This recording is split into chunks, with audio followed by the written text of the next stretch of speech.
다시 한번 해보면 제일 밑에가 자가 있다 그랬죠. 그 다음 제일 위에가 이제 오가 있습니다. 그래서 여기서 자에서 바닥을 치고 쭉 이렇게 올라가고 그 다음 오가 산의 정상과 같습니다. 그러면 거기서부터 다시 쭉 이렇게 내려오는 거죠. 이 연속이 계속됩니다. 자축, 임묘, 진사, 오. 그 다음에 미, 신, 유, 술, 해, 자. 이렇게 이제 반복 순환 운동이 이루어지게 됩니다. 그래서 무슨 여기에 있는 진이라든가, 그 다음에 여기에 있는 뭐 미라든가 이런 것을 가지고 뭐 토다, 뭐 축토다, 미토다, 술토다, 이렇게 이야기할 필요가 없다. 지금 그 이야기를 하고 있는 겁니다. 그 다음에 동서남북 이렇게 있죠. 동서남북. 여기를 이제 보통 동이라 그러면 이쪽이 서가 되겠죠. 그 다음에 남쪽, 북쪽. 명리에서 보통 여기를 임묘진, 그 다음에 사오미, 신유술, 이렇게 해자축 이렇게 이야기를 합니다. 그럼 여기를 이제 봄이라 그러고 여기가 여름이었죠. 그 다음 여기가 가을이고 여기가 겨울입니다. 여기가 임묘진, 그 다음에 여기가 사오미, 신유술, 해자축 이렇게 되죠. 그럼 이쪽을 동쪽이라 그러고 이걸 서쪽이라고 이렇게 이야기를 합니다. 임묘진이 동쪽이다. 그 다음 사오미, 이 사오미, 여름에 있는 사오미가 이제 남쪽이 됩니다. 그 다음에 해자축이 있는 겨울, 이쪽을 이제 북쪽이라고 합니다. 특별하게 무슨 쓸 일은 없지만, 거의 없지만, 상식으로 그냥 명리를 한 사람 입장에서는 알아두면 좋겠습니다.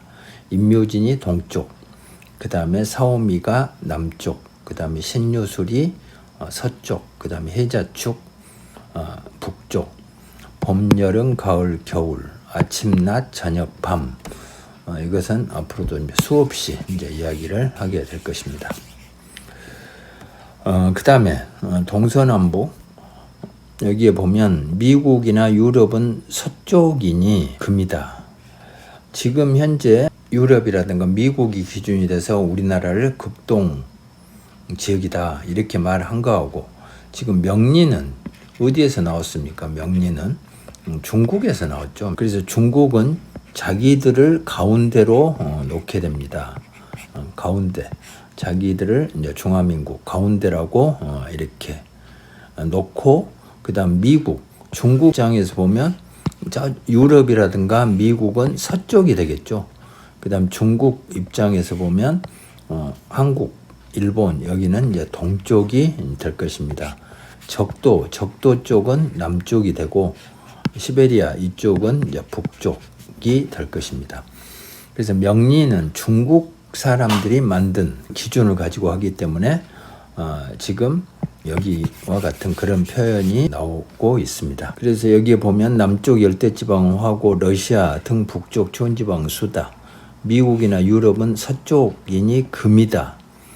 그 다음에 일본, 한국은 목이다. 이제 이렇게 설명이 되어 있죠. 그 다음에 한 지배에서도 동서남북이 있고 한 도시나 한 국가에서도 동서남북이 있으니 각 상황에 맞춰 적절하게 오행을 적용하면 된다. 보통 상담을 하다 보면 예를 들어 뭐 대학을 가거나 이사를 갈 때 방향을 이제 묻는 경우도 이제 있겠죠. 이사를 간다고 할 때 어디 쪽으로 간다, 어디로 가고 싶다라는 본인의 희망. 예를 들면 광주, 제가 광주에 사는데 광주에 사는 사람이 광주에서 이사를 가려고 하는데 해자축 북쪽이 있다고 해서 뭐 서울로 가라, 아니면 북한으로 가라, 아니면 시베리아로 가라, 러시아로 가라 그렇게 말할 수는 없다. 그럴 경우는 광주의 이제 북쪽, 대도시 같으면 뭐 남구, 북구 뭐 이런 것이 있습니다. 서울도 구가 많죠. 종로구, 용산구 이렇게. 그러면 구를 떠나지 못하는 그런 사람들도 있겠죠. 이사를 근처로 간다. 그럼 거기에도 또 동서남북이 있습니다. 작은 방 안에도 동서남북이 있고, 그러니까 그때 그 본인의 희망, 질문에 따라서 이제 답을 해주면 될 것 같습니다. 그래서 상황에 맞춰 적절하게 오행을 적용하면 된다. 근데 적용할 때 그 기준은 알고 있어야 되겠죠. 아까 이야기했듯이 임묘진은 동쪽, 사오미는 남쪽, 해자축은 북쪽, 신유술은 서쪽 이렇게 되죠. 서쪽. 임묘진이 동쪽, 사오미가 남쪽, 해자축이 북쪽 이렇게 됩니다. 여기서는 봄과 같죠? 봄, 여름, 가을, 겨울, 봄, 여름, 가을, 겨울, 아침, 낮, 저녁, 밤. 그래서 사람으로 보면 봄이나 아침에 해당하는 것이 뭐냐면 유년기, 어린이 시절이죠. 어린 시절, 그 다음 사오미에 해당하는 화의 기간이 청년기다. 이렇게 오행으로 되어 있는 것은 전부 양간이라겠죠. 양간. 그래서 화의 기간이 병화 이렇게 보면 될 것 같습니다. 그 다음에 여기에 목이라고 되어 있는 거는 이거는 간목 이렇게 보면 탈이 없다. 그 다음에 중간이 토고, 그 다음에 금은 이제 중년, 금이 이제 이렇게 내리막길이 될 것 같고, 그 다음에 수는 이제 노년기가 될 것입니다. 그 다음에 색깔을 보면 색깔도 있습니다. 이것도 명리를 공부한 사람 입장에서는 상식적으로 알아두면 좋을 것 같습니다. 색깔을 보면 목을 청색, 보통 녹색 이렇게도 이제 이야기를 하는 사람도 있습니다. 여기서는 간목이라겠죠. 간목은 청색, 녹색. 그 다음 화는 여기서 병화가 될 것 같습니다. 적색, 빨간색이다. 그 다음 토는 황색, 금은 흰색, 백색, 그리고 수는 흑색이 됩니다. 그래서 다시 해보면 여기 동쪽 여기는 봄이다 해가지고 청색 또는 녹색. 그 다음에 이 여름 사오미 여기는 병화죠. 병화가 이제 주도를 하는 이 화의는 빨간색. 그 다음에 가운데 토는 황색 이렇게 이제 이야기를 합니다. 그 다음에 내리막 금은 흰색 이렇게 이야기를 하고, 그 다음 해자축은 수는 임수가 되겠죠. 그래서 임수는 흑색, 검정색 이렇게 이야기를 한다. 그래서 혹시 색깔 같은 건 어떤 옷을 입은가, 무슨 색을 좋아하는지 그런 거를 볼 때 답을 해주면 될 것 같습니다. 그 다음에 한글의 자음도 오행의 근거를 두고 있다. 목은 기역, 이거는 보통 장명, 성명학을 할 때 이제 사용하죠. 그 다음 화는 니은, 디귿, 니을, 티읕 이렇게 이제 말하죠. 그 다음 토는 미음, 비읍, 피읍 이렇게 하고, 또 어떤 책에는 여기가 이응 또는 히읗 이렇게 나오는 책도 있습니다. 근데 이 책에는 미음, 비읍, 피읍 이렇게 나와 있죠. 훈민정음 해례본이라고 있습니다. 훈민정음 해례본. 훈민정음을 만드는 사람들이 설명을 해놓은 책이 발견된 이후로 점차적으로 이응, 히읗이라고 했던 사람들이 미음, 비읍, 피읍으로 이제 바뀌고 있는 추세다. 근데 아직도 기존에 해온 사람 입장에서는 쉽게 바뀌지 못하고 있다.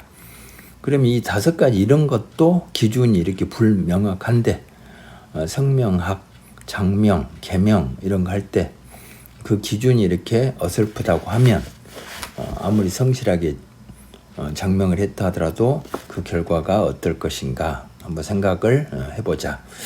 저는 개인적으로 이름은 부르기 쉽고 본인이 좋아하고 또 부르는 사람도 좋은 이름으로 생각하면 그 이름이 이제 좋은 이름이다 이런 생각을 가지고 있습니다.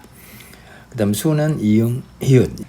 저는 이렇게 생각을 하는데 어떤 사람들은 미음, 비읍, 피읍과 수와 토를 바꾸어서 이야기하는 사람이 있다. 이러한 한글 자음의 오행은 상표나 상호 그리고 인명 등에 이제 사용된다. 수와 토를 바꾸어 쓴 책도 있다고 이제 말했죠. 근데 훈민정음 해례본에서 한글을 만든 사람들이 분명하게 설명을 해놓고 있으니까 해례본이 발견되기 전에 이제 헷갈렸다 그 말이죠. 그다음 맛을 오행에 적용해 볼 수도 있겠다. 목은 신맛입니다. 그래서 보통 목을 간이라고 하는데 간 뒤에 나오겠죠. 여기 있습니다. 신체에서 간은 목이다. 그래서 신맛, 간이 어떤 영양분을 필요로 한다. 그때는 신맛을 땡긴다. 내가 신 것을 먹고 싶다. 그래서 간이란 거는 피로회복이죠. 간은 피로회복. 그래서 피로회복제들은 거의 다 신맛이다. 이런 식으로 연결을 시키면 좋겠습니다. 그 다음 쓴맛은 화고, 그 그 다음 단맛은 토, 그 다음 매운맛이 금입니다. 신라면이라고 있죠. 그 생각하면서 외우면 좋겠습니다. 이 신금 이렇게 하거든요. 그리고 짠맛은 수가 된다. 소금. 그 다음에 마스 오행도 건강이나 음식의 궁합 등에 적용하는 경우가 많으니 알아두면 일상에서 유용하게 쓰죠. 사주 풀이에는 크게 도움은 되지 않지만 또 사주 상담할 때 응용해서 이제 설명을 해줘도 보탬이 되겠죠. 그 다음 몸에서 부족한 음식은 본능적으로 찾게 되니 평소에 먹고 싶은 음식을 골고루 먹으면 좋다. 제일 좋은 방법은 먹고 싶을 때 이것저것 먹고 싶은 것을 먹으면 이제 제일 좋은 것이다. 그래서 어떨 때는 신맛, 어떤 경우는 짠맛, 어떤 경우는 매운맛, 어떤 경우는 단맛, 이렇게 그때 내 몸이 요구하는 것에 따라서 내가 찾는 맛이 이제 달라진다. 그 다음에 평소에 먹고 싶은 음식을 골고루 먹으면 좋다. 마찬가지로 먹기 싫을 때는 피하는 것이 현명하다. 아이가 먹기 싫다고 해도 부모가 영양이 좋다고 억지로 먹이는 그런 경우가 있죠. 몸속에 들어갔다 해도 좋을 리가 없죠. 먹고 싶은 음식을 골고루 먹으면 좋다. 그 음식이 내 몸에 당길 때가 있다. 그때 그것을 먹으면 좋다. 신체를 살펴보면 간이 목이고 심장이 화가 됩니다. 그 다음 위장이 토, 위 있죠? 비장, 위장, 토. 그 다음 폐는 금이고 그 다음에 심장은 이제 수가 되겠습니다. 사주팔자의 각 오행이 부족하거나 넘치면 해당 장기에 문제가 일어난다. 물론 이때는 보이지 않는 음간 오행까지 참고해야 된다. 그 다음 얼굴에서는 눈이 목이고 그 다음에 혀가 이제 화가 됩니다. 얼굴에서만도 오행. 아까 말했듯이 우리나라에도 오행이 있고 그 다음에 뭐 경기도다 해도 경기도 내에도 또 오행이 있고 경기도에 인천이다 하면 인천 내에도 오행이 있고 인천에 무슨 부평구다 하면 그 구 내에도 또 오행이 있고 또 거기에 있는 무슨 동이다 하면 그 동에도 또 오행이 있고 그렇게 생각하면 됩니다. 얼굴에서도 이렇게 오행을 연결할 수가 있다. 그 다음에 여기서 눈은 목이고 그 다음에 혀는 화, 입이 이제 토가 됩니다. 입이. 그 다음에 코가 금으로 보고 귀가 이제 수로 보게 된다. 한의학 같은 데서도 적용한데 현대 한의학에서는 이제 별로 크게 신경 쓰지 않는다. 그렇게 들었습니다. 천간의 오행에서 갑을목 이거는 저절로 이제 우리가 알게 되죠. 갑목, 을목, 병화, 정화, 무토, 기토, 경금, 신금, 임수, 개수가 된다. 그리고 지지에서는 저는 개인적으로 지지에는 오행을 특별히 붙이지 마라. 그렇게 이야기를 하고 있습니다. 왜 그러냐면 나중 공부 자체가 더 헷갈리게 되니까 그렇다. 그래서 보통 기존의 명리에서는 임목, 묘목, 사화, 오화, 그 다음에 신금, 유금, 그 다음에 해수, 자수 이렇게 이제 이야기를 하죠. 그 다음에 환절기에 속하는 진술, 중미 여기를 이제 보통 토라고 이야기를 해왔습니다. 저는 그렇게 지금 현재 이야기를 하고 있습니다. 지지에는 음양을 붙이지 마라. 그 다음에 오행도 붙이지 마라. 그래서 인이다 그러면 인이 뭐 양이고 오행으로는 목이고 이런 거 하지 말자 그 말이죠. 그냥 인묘진이란 거는 봄철이다. 확산 상승이 일어나는 때다. 아침이다. 어린이와 같다. 막 이런 식으로 생각하자. 그 다음에 사주팔자를 공부할 때는 오행이 아닌 지금 우리는 오행을 공부하고 있죠. 근데 오행이란 거는 우주운동을 나타냅니다. 그 다음에 오행이란 거는 양간만을 의미한다겠죠. 양간, 눈에 보이는 양간. 그래서 수는 뭐 아래로 흐른다 뭐 이렇게 이야기를 합니다.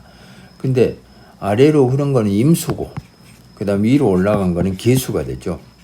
오행은 이 양간만을 이야기를 한다. 근데 사주팔자는 오행이 아닌 천간과 지지로 되어 있기 때문에 오행이 아닌 천간, 지지 중심으로 공부를 해야 될 것 같습니다. 오행의 표를 한번 쭉 살펴보겠습니다.